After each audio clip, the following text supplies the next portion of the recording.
उत्तर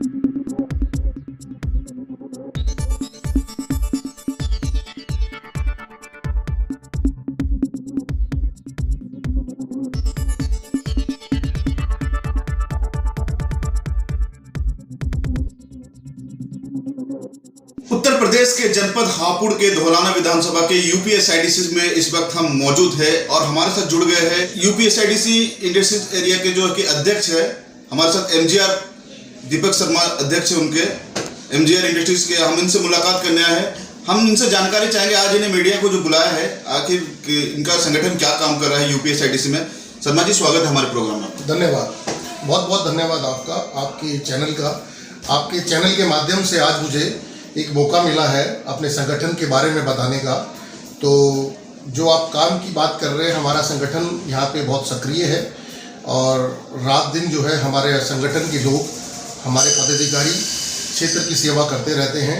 उसमें से सबसे बड़ा काम तो जो हमने अभी रिसेंट पास्ट में किया है वो है सड़कों का, फेज़ 2 की सड़कों का, जिसको कि हमने वही बड़ी लड़ाई लड़ी, 1 साल की लड़ाई लड़ी, क्योंकि सरकार जो है यूपी सरकार इसमें डामर की सड़क डालने को कह रही थी, जिसके लिए हमने 1 साल लड़ाई लड़ी कि हमने डामर की सड़क नहीं चाहिए, हमें टाइल्स की सड़क चाहिए। क्योंकि डामर की सड़क हर 6 महीने बाद पानी का निकास यहाँ पे है नहीं क्षेत्र के अंदर, तो निकास न होने की वजह से डामर की सड़क खराब हो जाती है। तो हमने वो लड़ाई लड़के टाइल्स की फेज़ 2 के अंदर मैक्सिमम डाली है और आगे भी जो सड़क का निर्माण होने जा रहा है उसके लिए हम फिर लड़ाई लड़ रहे हैं कि पूरे औद्योगिक क्षेत्र में हमारे में केवल और केवल टाइल्स की सड़कें डाली जाए, क्योंकि निकास की, पानी के निकास की कमी है यहाँ पे। दूसरा, हमने अभी पीछे कप्तान साहब थे दीपक धुंकर साहब, जो एसएसपी अपने हापुड़ थे, उनके साथ भी हमारा वार्तालाप हुआ। और फिर क्योंकि यहाँ पर क्या था कि हमारे यूपीएसआईडीसी चौकी के अंदर एक सबसे बड़ी प्रॉब्लम थी कि कोई वाहन नहीं था।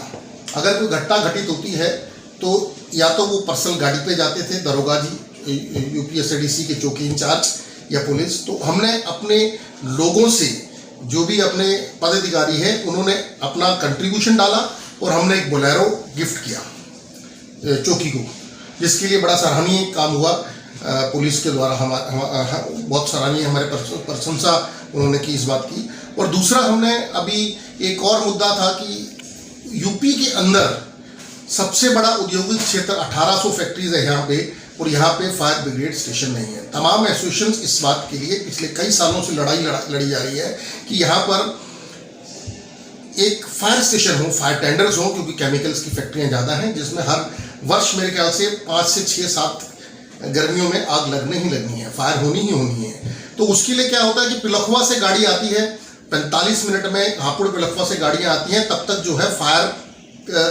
वाइड हो चुकी होती है और बुरी तरह से क्षतिग्रस्त हो चुकी होती है। तो उसके लिए हमने एक लड़ाई लड़ी है कि भैया यहाँ पे फायर स्टेशन खोला जाए। तो वो फायर स्टेशन तो अलाउड हो गया है, बट फायर स्टेशन अलाउड होना और उसके ऊपर काम होना एक बहुत बड़ा प्रक्रिया है, जिसके लिए हम इंतजार नहीं कर सकते हैं। फिर हमने फायर डिपार्टमेंट से बोला कि भाई आप यहाँ पे खोलिए, तो उनके साथ फिर एक प्रॉब्लम थी कि हमारे पास बजट नहीं है, हम यहाँ पर बजट के अनुसार काम नहीं कर सकते हैं, हमें यहाँ पे कम से कम 15 बाय 40 के कमरे डाल के दीजिए। अब उसके लिए तमाम क्षेत्र में तमाम एसोसिएशंस के पास भी वो शायद गए होंगे, बट मेरे पास आए तो मैंने उसी टाइम डिसीजन लिया और फायर का कमरों का निर्माण चौकी के पास शुरू कर दिया गया, इमीडिएटली शुरू कर दिया गया। तो वो भी एक बड़ा अच्छा एक पहल है। अगर फायर के स्टेशन के रूम बनते हैं तो हमारी कमिटमेंट है फायर विभाग से, दमकल विभाग से, कि वो दमकल की 2 गाड़ियाँ यहाँ पर खड़ी कर देंगे। तो मेरे को लग रहा है कि ये प्रोसेस 15 दिन के अंदर पूरा हो जाएगा। ये एक सबसे बड़ी उपलब्धि है।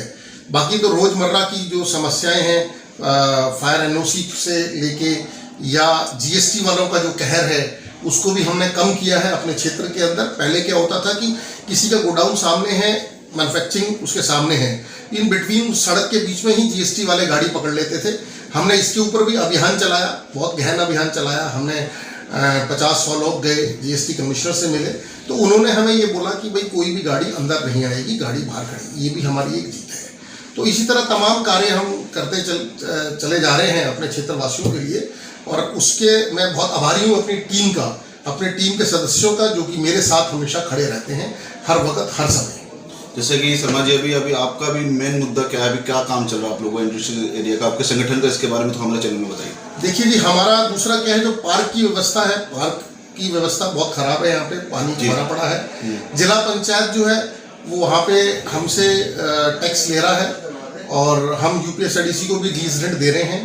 तो कोई बात नहीं, जिला पंचायत ले रहा है तो बट उसका जो 60% का जो वो है वो हमें हमने अभी तक मेरे ख्याल से 2 करोड़ के आसपास जो है अप्रॉक्स 2-2.5 करोड़ रुपए हमने जो है कलेक्शन करके दिया है जिला पंचायत को।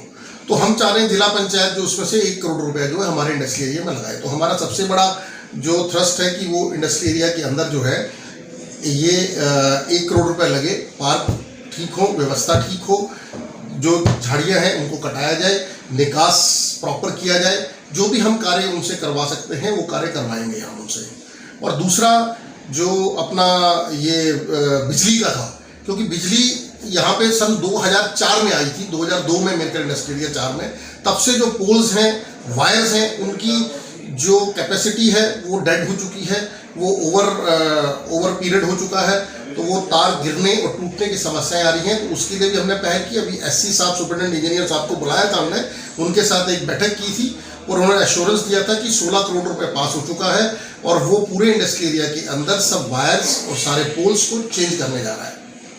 हमारे चैनल के माध्यम से क्या संदेश देंगे, भी होली का भी पर्व आ रहा है? मैं सभी अपने औद्योगिक भाइयों को, अपने बंधुओं को, तमाम मीडिया को, सभी को मैं होली की बहुत बहुत शुभकामनाएं देना चाहता हूं। और इसी तरह हम होली मनाते हैं। होली का पर्व बड़ा अच्छा है और बहुत ही हर्ष उल्लास से हम लोग होली का यहाँ पे मिलन करेंगे।